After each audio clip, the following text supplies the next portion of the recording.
first because I have to clean the floor before finalizing replacement of my sofa.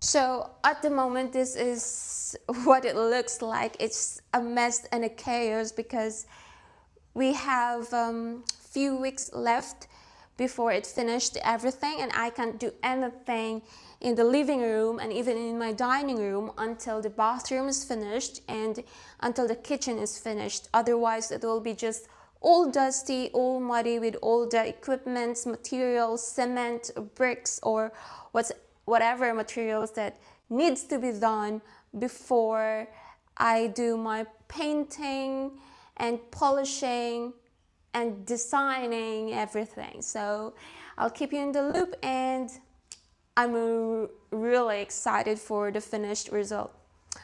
Bye for now.